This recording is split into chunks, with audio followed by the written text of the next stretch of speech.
Hello. ഇപ്പോൾ പുലർച്ചെ 5:30 സമയം. നമുക്കിന്ന് കാടാൽ ചുറ്റപ്പെട്ടു കിടക്കുന്ന കാടിൻ്റെ നടുവിൽ ഒറ്റപ്പെട്ട് സ്ഥിതി ചെയ്യുന്ന ഒരു അമ്പലത്തിൽ പോയാലോ? ഞാൻ മാത്രമല്ല, എൻ്റെ കൂടെ 2 പേരും കൂടിയുണ്ട്. ഞങ്ങൾ ബസ് കാത്ത് ജയലൻ സ്റ്റേഡിയത്തിൽ നിൽക്കുന്നു. അങ്ങനെ ആലുവ ബസ് കയറി ഞങ്ങൾ പൊയ്ക്കൊണ്ടിരിക്കുന്നു. ഞാൻ എത്തുന്നതിന് മുമ്പ് നിങ്ങൾ ഈ ക്ഷേത്രത്തെ പറ്റിയുള്ള ചരിത്രം കേട്ടിട്ട് വരൂ.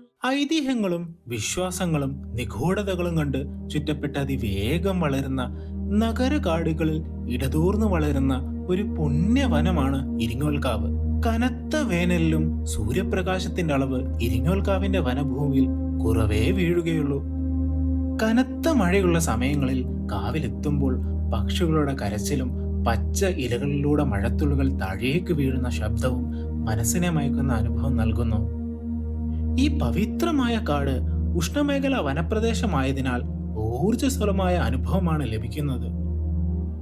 എറണാകുളത്തെ പെരുമ്പാവിൽ നിന്നും 8 കിലോമീറ്റർ അകലെയുള്ള പട്ടാൽ ഗ്രാമത്തിലാണ് ഇരിങ്ങോൽക്കാവ് സ്ഥിതി ചെയ്യുന്നത്. കാവിനടുത്ത് ഒരു ഗവൺമെന്റ് സ്കൂൾ പ്രവർത്തിക്കുന്നു. ഇതാണ് ഇരിങ്ങോൽ സ്കൂൾ.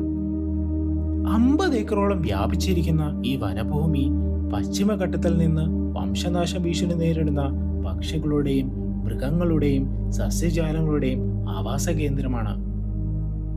ഒരു കാലത്ത് സൂര്യപ്രകാശം മണ്ണിൽ പതിയാത്ത വണ്ണം മരങ്ങൾ തിങ്ങി വളരുന്ന ഇരിങ്ങോൽക്കാവ് 1993 കൊടുങ്കാറ്റിൽ നിരവധി വൻമരങ്ങൾ വീണതോടെ ഭിന്നമാക്കാൻ തുടങ്ങി. പരിസ്ഥിതി പ്രാധാന്യം കണക്കിലെടുത്ത് കേരള ജൈവ വൈവിധ്യ ബോർഡ് ഈ കാവിനെ 5ാമത്തെ ജൈവ വൈവിധ്യ പൈതൃക കേന്ദ്രങ്ങളിൽ ഒന്നായി പ്രഖ്യാപിച്ചു. കാവിലേക്ക് പോകാൻ പ്രധാനമായി 3 വഴികളുണ്ട്.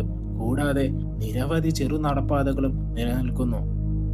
ഇരിങ്ങോൽക്കാവിന്റെ ഐതിഹ്യം എന്തെന്നാൽ കംസൻ ദേവകിയെയും വസുദേവരെയും തടവിലാക്കുകയും അവരുടെ 8ാമത്തെ പുത്രൻ തന്നെ നശിപ്പിക്കുമെന്ന പ്രവചനം ഭയന്ന് എല്ലാ കുഞ്ഞുങ്ങളെയും കൊല്ലുകയും ചെയ്തു. 8ാമത്തെ പുത്രനായ ശ്രീകൃഷ്ണൻ ജനിച്ച ഉടനെ തന്നെ വസുദേവർ അവനെ വൃന്ദാവനത്തിലേക്ക് മാറ്റുകയും മറ്റൊരു പെൺകുഞ്ഞിനെ ദേവകിയോടൊപ്പം ഇടുകയും ചെയ്തു. അത് കണ്ട കംസൻ ആ കുഞ്ഞിനെയും കൊല്ലാൻ ശ്രമിച്ചെങ്കിലും കുഞ്ഞ് താരകമായി മാറി ആകാശത്തിലേക്ക് ഉയർന്നു. ആ താരകത്തിന്റെ വെളിച്ചം വീണതായാണ് ഇരിങ്ങോൽക്കാവ് സ്ഥിതി ചെയ്യുന്നതെന്ന ഐതിഹ്യം. ദേവതകൾ വൃക്ഷങ്ങളുടെയും വള്ളിച്ചെടികളുടെയും രൂപത്തിൽ അവിടെ എത്തി ആ പ്രകാശത്തെ വളയിച്ചതായും പിന്നീട് അതൊരു മനോഹരമായ കാടായി വികസിച്ചതായും പറയുന്നു.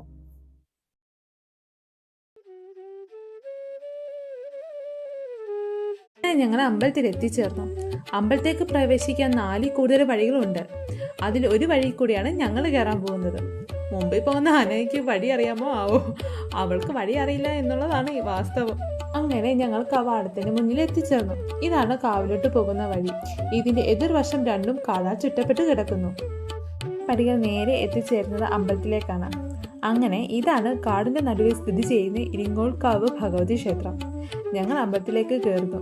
അപ്പോൾ നിങ്ങൾ അമ്പലത്തിന് ചുറ്റുപാട് കണ്ടിട്ട് വരൂ.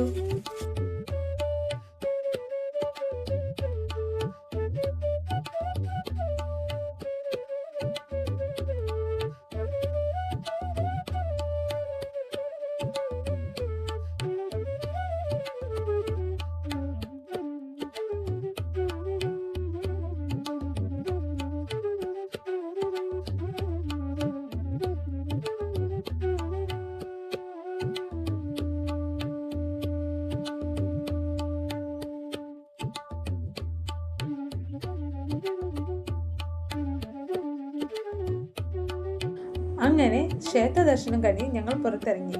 കിട്ടിയ പ്രസാദം അനഘ ഞങ്ങൾക്ക് തൊട്ട് തന്നു.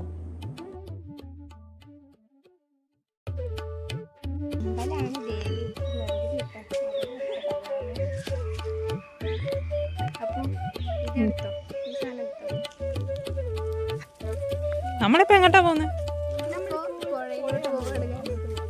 പുഴയോ?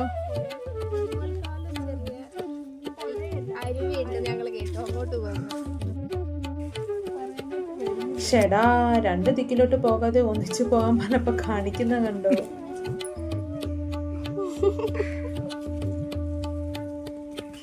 ഇതാണ് ഇരിങ്ങോൽക്കാവിന്റെ ഉള്ളിലൂടെ ഒഴുകുന്ന കുഞ്ഞരുവി.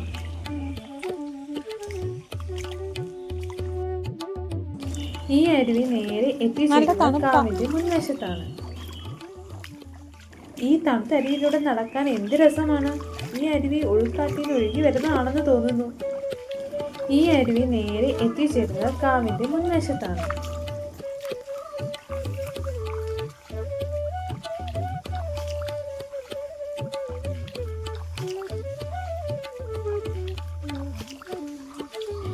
ഈ തണുത്ത വെള്ളത്തിലൂടെ കിളികളുടെ ശബ്ദം കേട്ട് നടക്കാൻ എന്ത് രസമാണ്.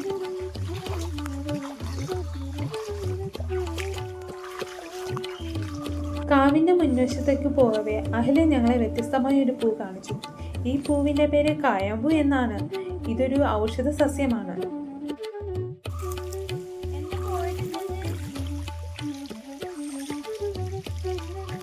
എത്ര പഴക്കണ്ടെന്നാ പറഞ്ഞേ? 2000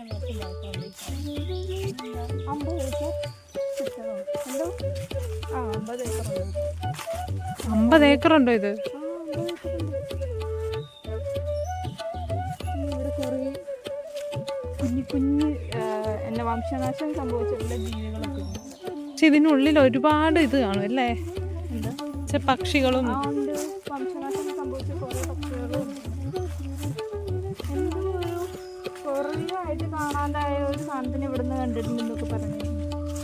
മൃഗത്തിനെയോ പക്ഷിയേനോ? ഇതാണ് കാവിലെ കുളം. എറണാകുളത്തെ നഗര ജീവിതത്തിൽ നിന്നും അല്പസമയം നിങ്ങൾക്ക് മാറ്റിവെക്കാനുണ്ടെങ്കിൽ തീർച്ചയായിട്ടും ഇവിടെ വരേണ്ടതാണ്. നിങ്ങളുടെ മനസ്സിൻ്റെ സമാധാനവും കുളിർമയും കിട്ടാൻ ഇവിടെ വരുന്നത് അനിവാര്യമായിരിക്കും. എന്തായാലും ഇവിടെ തീർച്ചയായിട്ടും വരേണ്ടതാണ്. കൂടുതൽ വിവരങ്ങൾ ഡിസ്ക്രിപ്ഷനിൽ കൊടുക്കാം.